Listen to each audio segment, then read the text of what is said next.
ನಮಸ್ಕಾರಗಳು. ನಾವು ಇಂದಿನ ವಿಡಿಯೋದಲ್ಲಿ ಭಾರತದ ದ್ವೀಪಗಳ ಕುರಿತ ಮಾಹಿತಿಯ ಬಗ್ಗೆ ತಿಳಿಯೋಣ.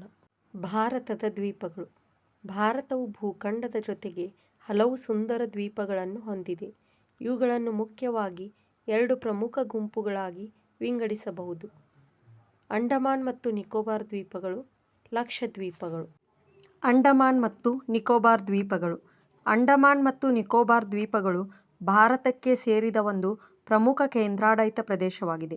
ಇವು ಬಂಗಾಳ ಕೊಲ್ಲಿಯಲ್ಲಿ ಭಾರತದ ಪೂರ್ವ ದಿಕ್ಕಿನಲ್ಲಿ ಸ್ಥಿತವಾಗಿವೆ. ಈ ದ್ವೀಪಗಳು ಪ್ರಕೃತಿ ಸೌಂದರ್ಯ, ಐತಿಹಾಸಿಕ ಮಹತ್ವ, ಜೈವ ವೈವಿಧ್ಯ ಮತ್ತು ರಾಷ್ಟ್ರ ಭದ್ರತೆ ದೃಷ್ಟಿಯಿಂದ ಬಹಳ ಮುಖ್ಯವಾಗಿವೆ. ಅಂಡಮಾನ್ ನಿಕೋಬಾರ್ ಸುಮಾರು 747 ದ್ವೀಪಗಳನ್ನು ಒಳಗೊಂಡಿದೆ. ಅಂಡಮಾನ್ ಮತ್ತು ನಿಕೋಬಾರ್ ದ್ವೀಪಗಳನ್ನು ಎರಡು ಮುಖ್ಯ ಭಾಗಗಳಾಗಿ ವಿಂಗಡಿಸಲಾಗಿದೆ.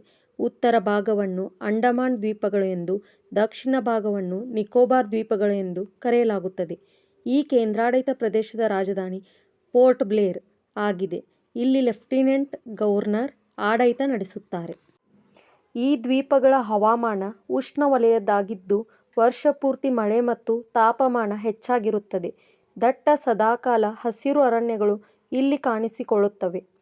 ಅಂಡಮಾನ್ ದ್ವೀಪಗಳ ಸಮೀಪದಲ್ಲಿರುವ ಬ್ಯಾರೆನ್ ದ್ವೀಪ ಭಾರತದಲ್ಲಿನ ಏಕೈಕ ಸಕ್ರಿಯ ಜ್ವಾಲಾಮುಖಿಯಾಗಿದೆ.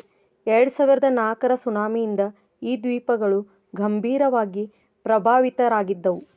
ಅಂಡಮಾನ್ ಮತ್ತು ನಿಕೋಬಾರ್ ದ್ವೀಪಗಳು ಅಪರೂಪದ ಜೀವವೈವಿಧ್ಯಕ್ಕೆ ಪ್ರಸಿದ್ಧವಾಗಿವೆ. ಜಾರಾವಾ, ಓಂಗ್, ಗ್ರೇಟ್ ಅಂಡಮನೀಸ್, ಶೊಂಪೇನ್, ನಿಕೋಬಾರೀಸ್ ಮತ್ತು ಸೆಂಟಿನಲೀಸ್ ಎಂಬ ಜನಾಂಗಗಳು ಇಲ್ಲಿ ವಾಸಿಸುತ್ತವೆ. ಈ ಜನಾಂಗಗಳು ತಮ್ಮದೇ ಆದ ಸಂಸ್ಕೃತಿ, ಭಾಷೆ ಮತ್ತು ಜೀವನ ಶೈಲಿಯನ್ನು ಹೊಂದಿವೆ. ಈ ದ್ವೀಪಗಳು ಐತಿಹಾಸಿಕವಾಗಿ ಕೂಡ ಬಹಳ ಪ್ರಸಿದ್ಧವಾಗಿವೆ. ಬ್ರಿಟಿಷರ ಕಾಲದಲ್ಲಿ ಸ್ವಾತಂತ್ರ್ಯ ಹೋರಾಟಗಾರರನ್ನು ಬಂಧಿಸಿದ್ದ ಸೆಲ್ಯುಲರ್ ಜೈಲು ಇಲ್ಲಿದೆ.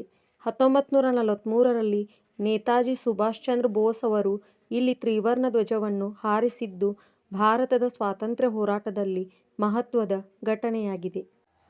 ಇಲ್ಲಿನ ಜನರ ಮುಖ್ಯ ಉದ್ಯೋಗಗಳು ಮೀನುಗಾರಿಕೆ, ಕೃಷಿ ಮತ್ತು ಪ್ರವಾಸೋದ್ಯಮವಾಗಿವೆ. ಸುಂದರ ಕಡಲ ತೀರಗಳು, ಪ್ರವಾಳಶಿಲೆಗಳು ಮತ್ತು ಪ್ರಕೃತಿ ಸೌಂದರ್ಯದಿಂದಾಗಿ ಪ್ರವಾಸಿಗರು ಹೆಚ್ಚಿನ ಸಂಖ್ಯೆಯಲ್ಲಿ ಭೇಟಿ ನೀಡುತ್ತಾರೆ. ಜೊತೆಗೆ ಈ ದ್ವೀಪಗಳು ಭಾರತ ಸಮುದ್ರ ಮಾರ್ಗಗಳ ರಕ್ಷಣೆಗೆ ತಾಂತ್ರಿಕವಾಗಿ ಅತ್ಯಂತ ಮಹತ್ವ ಹೊಂದಿವೆ. ಅಂಡಮಾನ್ ಮತ್ತು ನಿಕೋಬಾರ್ ದ್ವೀಪಗಳು ಪ್ರಕೃತಿ, ಇತಿಹಾಸ ಮತ್ತು ರಾಷ್ಟ್ರ ಭದ್ರತೆ ಎಂಬ ಮೂರು ದೃಷ್ಟಿಕೋನಗಳಿಂದಲೂ ಭಾರತಕ್ಕೆ ಅಮೂಲ್ಯವಾದ ಸಂಪತ್ತಾಗಿವೆ. ಈ ದ್ವೀಪಗಳನ್ನು ಸಂರಕ್ಷಿಸಿ ಅಭಿವೃದ್ಧಿಪಡಿಸುವುದು ನಮ್ಮೆಲ್ಲರ ಕರ್ತವ್ಯವಾಗಿದೆ. ಲಕ್ಷದ್ವೀಪಗಳು. ಲಕ್ಷದ್ವೀಪಗಳು ಭಾರತಕ್ಕೆ ಸೇರಿದ ಒಂದು ಪ್ರಮುಖ ಕೇಂದ್ರಾಡಳಿತ ಪ್ರದೇಶವಾಗಿವೆ. ಇವು ಅರಬ್ಬಿ ಸಮುದ್ರದಲ್ಲಿ ಕೇರಳ ಕರಾವಳಿಯಿಂದ ಸುಮಾರು 300ರಿಂದ 400 ಕಿಲೋಮೀಟರ್ ದೂರದಲ್ಲಿ ಸ್ಥಿತವಾಗಿವೆ.